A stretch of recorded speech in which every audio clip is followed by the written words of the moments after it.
ngo nk'uko mubizi ndi mushasha muri Amerika gahambirwe. Uri mushasha muri Amerika se? Ibyo murabibwira nde?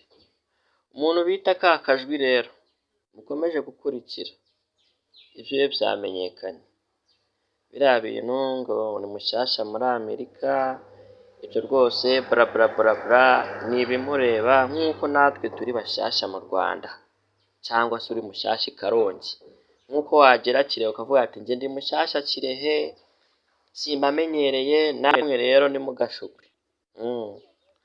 Amakuru ari hanze hano rero, umuntu bita Bruce Melody shaka bisa rwose byo gutuka The Ben ngo nagisohora ingoma ngo nabanebwe.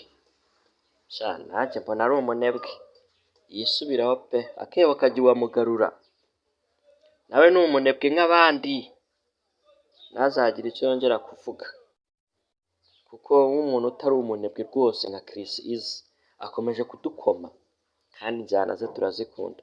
Mujye kuri platform ye mukurikira indirimbo bita, nubwo nawe rwose ashyizemo ibishego, ngo nzakugira ute, nzakurongora. Abahanzi b'iyi minsi batwigisha uburaya pe, usibye n'ibyo kuririmba ntagabanya. Igeze ngo ni nziza